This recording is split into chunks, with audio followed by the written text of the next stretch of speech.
ଭିଡ଼ ନିୟନ୍ତ୍ରଣ ପାଇଁ ପୁରୀ ଜିଲ୍ଲା ପ୍ରଶାସନର ମାଷ୍ଟର ପ୍ଲାନ୍। ଭିଆଇପି ରୋଡ୍ର ଡାକ୍ତରଖାନା ଛକଠାରୁ ଝାଡ଼େଶ୍ୱରୀ ଛକ ପର୍ଯ୍ୟନ୍ତ ରାସ୍ତାର ହେବ ସମ୍ପ୍ରସାରଣ।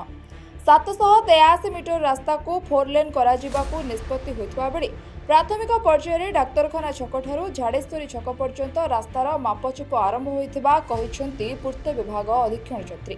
ସେପଟେ ଏହି ନିଷ୍ପତ୍ତିକୁ ସାଧାରଣରେ ସ୍ୱାଗତ କରାଯାଇଥିବା ବେଳେ ରାସ୍ତା ସମ୍ପ୍ରସାରଣ ହେଲେ ଅନେକ ଜାଗା ଜବରଦଖଲ ମୁକ୍ତ ହୋଇ ଯାତାୟାତ ବ୍ୟବସ୍ଥା ସୁଗମ ହେବ ବୋଲି ମତ ପ୍ରକାଶ ପାଇଛି। କେବଳ ଡାକ୍ତରଖାନା ଛକଠାରୁ ଝାଡ଼େଶ୍ୱରୀ ରାସ୍ତା ସମ୍ପ୍ରସାରଣ ନୁହେଁ ବରଂ ତତ୍କାଳୀନ ସରକାରଙ୍କ ସମୟରେ ବଡ଼ଦାଣ୍ଡକୁ ସଂଯୋଗ ହୋଇଥିବା ଅନେକ ରାସ୍ତାକୁ ସମ୍ପ୍ରସାରଣ କରିବା ନିଷ୍ପତ୍ତିକୁ କାର୍ଯ୍ୟକାରୀ କରିବାକୁ ଦାବି କରିଛନ୍ତି ଆଇନଜୀବୀ। ପୁରୀ ସହରବାସୀ ଓ ପର୍ଯ୍ୟଟକଙ୍କ ସୁଗମ ଯାତାୟାତ ପାଇଁ ପ୍ରଶାସନର ମାଷ୍ଟର ପ୍ଲାନ୍। ଭିଆଇପି ରୋଡ୍ର ଡାକ୍ତରଖାନା ଛକଠାରୁ ଝାଡ଼େଶ୍ୱରୀ ଛକ ପର୍ଯ୍ୟନ୍ତ ରାସ୍ତା ହେବ ସମ୍ପ୍ରସାରଣ। 783 ମିଟର ରାସ୍ତାକୁ 4 ଲେନ୍ କରାଯିବାକୁ ନିଷ୍ପତ୍ତି ହୋଇଥିବା ବେଳେ ଏହାର ଓସାର 20 ମିଟର ରହିବ। ଏଥିପାଇଁ ଜିଲ୍ଲା ପ୍ରଶାସନ ପକ୍ଷରୁ ମାପଚୁପ ଆରମ୍ଭ ହୋଇଥିବା ବେଳେ ଭିଆଇପି ରୋଡ୍କୁ ଭିଡ଼ରୁ ମୁକ୍ତ କରିବାକୁ ଡାକ୍ତରଖାନା ଛକଠାରୁ ଝାଡ଼େଶ୍ୱରୀ ଛକ ପର୍ଯ୍ୟନ୍ତ ସମ୍ପ୍ରସାରଣ କରାଯିବ ବୋଲି କହିଛନ୍ତି ପୂର୍ତ୍ତ ବିଭାଗ ଅଧୀକ୍ଷଣ ଯନ୍ତ୍ରୀ। ତେବେ ପ୍ରଶାସନର ଏଭଳି ନିଷ୍ପତ୍ତିକୁ ସ୍ୱାଗତ କରିଛନ୍ତି ସ୍ଥାନୀୟ ବାସିନ୍ଦା। ଏବେ ପ୍ରାଥମିକ ପର୍ଯ୍ୟାୟରେ ଆମର ଯେହେତୁ ସୁଭାଷ ବୋଷ ଛକଠୁ ହସ୍ପିଟାଲ ଛକ ପର୍ଯ୍ୟନ୍ତ ରାସ୍ତା ଝାଡ଼େଶ୍ୱରୀ ଛକ ସୁଭାଷ ବୋଷରୁ ଝାଡ଼େଶ୍ୱରୀ ଆମର 4 ଲେନ୍ ଅଛି। ଆଉ ଝାଡ଼େଶ୍ୱରୀ ଛକରୁ କିଛି ପର୍ସନ୍ ଚଉଡ଼ା ଅଛି, ତାପରେ ଦର୍ଜି ପୋଖରୀରୁ ମେଡ଼ିକାଲ ଛକ ପୁରା ନ୍ୟାରୋ ହୋଇଯାଉଛି, ଯାହାଫଳରେ କି ଆମର ଟ୍ରାଫିକ୍ ସମସ୍ୟା ରହୁଛି ସବୁ ଛୁଟି ଦିନମାନଙ୍କରେ। ତାକୁ ଆମେ ସେଇଟାକୁ ଆଭଏଡ଼ କରିବା ପାଇଁ ଏବେ ଆମେ ପ୍ରପୋଜାଲ୍ ଦେଇଛୁ ମେଡ଼ିକାଲ ଛକରୁ ଦର୍ଜି ପୋଖରୀ ଛକ ପର୍ଯ୍ୟନ୍ତ ଯେଉଁଟା ନ୍ୟାରୋ ଅଛି ତାର ଏବେ 20 ମିଟର ଚଉଡ଼ା ଆମର ଯେମିତି 4 ଲେନ୍ ଷ୍ଟାଣ୍ଡାର୍ଡ଼ରେ କରୁ, ସେଥିପାଇଁ କେତେ ଜମି ଯାଉଛି, କେତେ ଷ୍ଟ୍ରକ୍ଚର ଭଙ୍ଗା ହେଉଛି ତାର ପ୍ରାରମ୍ଭିକ ଆକଳନ କରାଯାଉଛି। ସେଇଟା ଆମେ ପ୍ରସ୍ତୁତ କରି ଗଭର୍ଣ୍ଣମେଣ୍ଟକୁ ପଠାଇଲା ପରେ ଯାହା ଡିସିସନ୍ ଆସିବ ତା ଉପରେ ଆମେ ପୁନଃ ପଦକ୍ଷେପ ନେବୁ। ହଁ, ତହସିଲଦାରଙ୍କ ସହଯୋଗରେ ମାପଚୁପ ଏବେ ଆରମ୍ଭ ହୋଇଛି। ହଁ, ଗ୍ରିଭାନ୍ସ ନିଆଯିବ। ଏବେ ତ ଜଷ୍ଟ ଆମେ ପ୍ରାରମ୍ଭିକ ମାପଚୁପ କରୁଛୁ, ସେଇଟା ଆସିଲା ପରେ ଯେତେବେଳେ ଗଭର୍ଣ୍ଣମେଣ୍ଟରୁ ଆପ୍ରୁଭାଲ୍ ଆସିବ ତାପରେ ନୋଟିଫାଏ ହେଲା ପରେ ଲୋକଙ୍କର ଯାହା ଗ୍ରିଭାନ୍ସ ଥିବ ତାକୁ ଆମେ ଆଡ୍ରେସ୍ କରିବୁ। ପୁରୀ ସହରର ଯେଉଁ ଡିକଞ୍ଜେସନ୍ ଆମେ ପ୍ଲାନ୍ ବନାଉଛୁ ସେଇଟାର ଏଇଟା ଗୋଟେ ପାର୍ଟ। ଯେଉଁ କଞ୍ଜେସନ୍ ଯେଉଁ ଜାଗାରେ ହେଉଛି ତାକୁ ଆମେ କେମିତି ଇରାଡିକେଟ୍ କରିବୁ ସେଇ ପ୍ଲାନ୍ରେ ଏଇଟା ପ୍ରଥମ ଆମର ମେଡ଼ିକାଲ ଛକରୁ ଦର୍ଜି ପୋଖରୀ ଆମେ ଫାଷ୍ଟ ପ୍ରାୟୋରିଟି ଦେଇଛୁ। ସେଇଟା ବାହାରିଲା ପରେ ଦର୍ଜି ପୋଖରୀରୁ କିଛି ବାଟ ଯେମିତି ଆଉ 50-100 ମିଟର ପର୍ଯ୍ୟନ୍ତ ନ୍ୟାରୋ ରହିଛି, ତାପରକୁ ବି ଆମର ଚଉଡ଼ା ଅଛି, ଯେମିତି ପୋଲିସ ଲାଇନ୍ ଯେଉଁ ଅଛି, ଫାୟାର ଷ୍ଟେସନ୍ ଅଛି, ସେଇଟା ଆମର ଅଲରେଡ଼ି ବହୁତ ଚଉଡ଼ା ଅଛି। ତ ସେଇଠି ଆଉ ଅଳ୍ପ ଅଳ୍ପ କିଛି ଦରକାର ପଡ଼ିପାରେ, ଯେଉଁଟାକି ଆମେ ଫୁଟପାଥ ଭାଙ୍ଗିଲେ କିମ୍ବା କାହାର ଜଷ୍ଟ ଟିକେ ବାଉଣ୍ଡରୀ ଭାଙ୍ଗିଲେ ବି ହେଇଯିବ। ତ ମେନ୍ ଫୋକସ୍ ଏବେ ଯାକେ ଆମର କିଛି ମାନେ ଆଲାଇନମେଣ୍ଟଟା ଫାଇନାଲ୍ ହେଇନାହିଁ। ଏବେ ଜଷ୍ଟ ଆମର ମାପଚୁପ ଆମେ ସେଣ୍ଟର ଲାଇନ୍ ଧରିକି 20 ମିଟରରେ ଟୋଟାଲ୍ ବୋଥ୍ ସାଇଡ଼୍ 10-10 ମିଟରର କରିକି ଏବେ ମାପଚୁପ ଦେଉଛୁ। ତାପରେ ଫାଇନାଲ୍ ଆଲାଇନମେଣ୍ଟଟା ହେଲା ପରେ ଜଣାପଡ଼ିବ। ନାଇଁ ଦେଖନ୍ତୁ, ଯେଉଁ ପ୍ରକାର ଆମର ଡାକ୍ତରଖାନା ଛକଠାରୁ ଝାଡ଼େଶ୍ୱରୀ ଛକ ପର୍ଯ୍ୟନ୍ତ ସବୁଦିନ ଯେଉଁ ପ୍ରକାର ଗହଳି ଚାଲିଛି ଏବଂ ବିଶେଷ ଭାବରେ ଶନିବାର ଏବଂ ରବିବାର ଯେଉଁ ପ୍ରକାର ଗହଳି ହେଉଛି, ନିଶ୍ଚିତ ଭାବରେ ଅଣଓସାରିଆ ରାସ୍ତାକୁ ଆହୁରି ଓସାର କରିବାର ଆବଶ୍ୟକତା ହୋଇଛି ଏବଂ 4 ଲେନ୍ କରିବାର ମଧ୍ୟ ଆବଶ୍ୟକତା ରହିଛି। ସେଥିପାଇଁ ସରକାରଙ୍କ ତରଫରୁ ବ୍ୟଗ୍ରତା ପ୍ରକାଶ ପାଇଛି ଏବଂ 2 ପଟ ମାପଚୁପ ମଧ୍ୟ ଚାଲିଛି।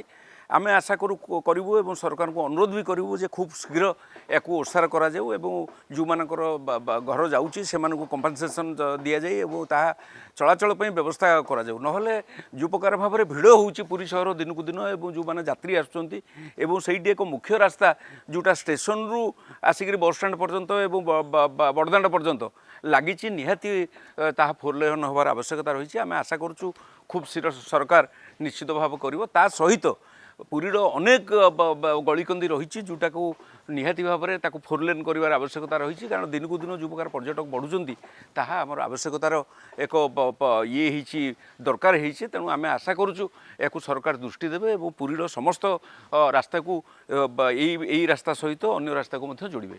ପର୍ଯ୍ୟଟନ ସହର ପୁରୀର ମୁଖ୍ୟ ରାସ୍ତା ହେଉଛି ଭିଆଇପି ରୋଡ୍।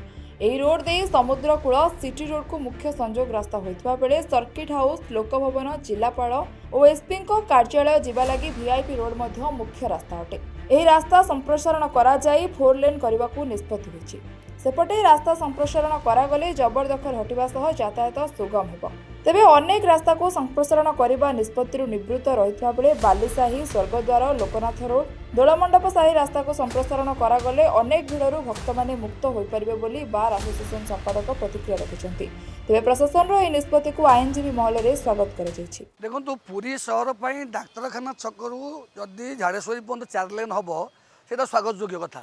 କିନ୍ତୁ ପୁରୀ ସହରର ରାସ୍ତାକୁ ଦେଖିଲେ जो लोके आसुଛନ୍ତି लक्ष लक्ष लोके सेठी डिस्पोज हे कौट मंदिर पाखु बड़दाण्डा बड़दाण्डारू जो देखिए पूर्व सरकार समय बालीसाही रास्ता को संप्रसारण कराला लोकनाथ रोड संप्रसारण कराला एपट शनि मंदिर छक संप्रसारण कराला मर्चिगड़ थिला मार्केट छक थिला दोलमंड बसाई थिला यही रास्ता गुड़ी को जब चौड़ा कर दिए ताले आउ जो दला चकटार परिस्थिति सृष्टि हम ना और लोक इमिडिएट डिस्पोजाल हो पूर्व यहाँ पूर्व सरकार योजना होता कि से सरकार था योजनाटा को जदि करा न जाई पारा ए सरकार भी करूँ एवं देखिए आस्ते आस्ते लोक संख्या पूरी बढ़े एवं 15 लक्ष होती आसना 20 लक्ष लोक हे कि लोक संख्या बढ़ुला बेले जदि रास्ता को तुम चौड़ा न कर बड़दाण्डू जिते गुड़े रास्ता को लगी कनेक्टिंग रोड सबू से रोड गुड़ी को जब भांगिकी चौड़ा न कर मुझे आसना दिन में आपको आउ संभाली पारे ना कंट्रोल करें ना आउ क्राउड मैनेजमेंट करने को केवल गोटे नाम लिखित भाव रहा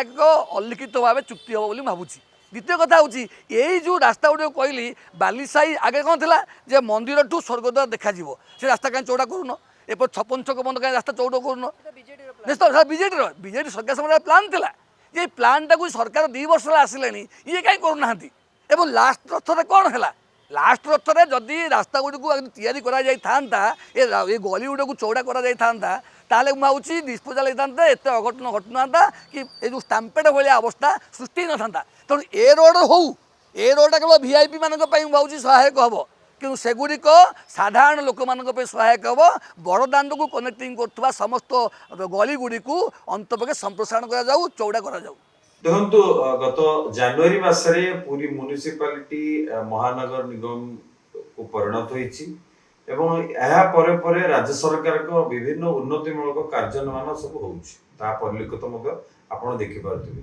विशेषकर गतकाली जो नोटिफिकेशन हेछि बा राज्य सरकार पूर्त विभाग द्वारा जो चिंतन करा जाइछि जे पूरी मेडिकल छकठारु झाड़ेश्वरी पर्यंत रोड रो वाइडनिंग करा जे बा प्रशस्तीकरण करा जेबो निश्चित पक्षे यह एक स्वागतयोग्य विषय एवं यार सबुठारु बड़ असुविधा होता आम गत रथयात्रा आरंभ कर साधारण दिन मानक सप्ताह शेष विशेषकर एठारे एते परिमाण रे भिड़ होची जहाँफल लंबा किलोमीटर किलोमीटर लाइन लगुची एवं आ परे परे आमे मध्य कहबो झाड़ेश्वरी छकटारु सुभाष बोस छक एवं सुभाष बोस छकटारु पेंठवटा पर्यंत रोड रो दोहरीकरण होगा निहाती दरकार रही कारण ए अंचल जगन्नाथ विजय महाप्रभुंकर संपत्ति रही पूरी म्युनिसिपालिटी संपत्ति रही एवं एठार प्राय 25 रु 30 कोटी बर्तमान जो मैंने लीज बातिल हो सारी संपत्ति रही तेणु आम आशा करूँ आसंता दिन मानक जो बर्तमान मेडिकल छकरू झाड़ेश्वरी पर्यंत जो रोड रो दोहरीकरण कथा चिंता करा झाड़ेश्वरी छकरू बर्तमान वीआईपी रोड रो प्रशस्तीकरण होगा निहाती जरूरी। रथयात्रा समय प्रत्येक वर्ष अधिकरू अधिक भक्तों समागम होता बेले भक्तों सुरक्षा पर सहर अनेक रास्ता को संप्रसारण कर आवश्यकता रही। पुरीरू वीडियो जर्नलिस्ट विश्वनाथ सुजीत रंजन नायक का रिपोर्ट रिपोर्टर्स टुडे।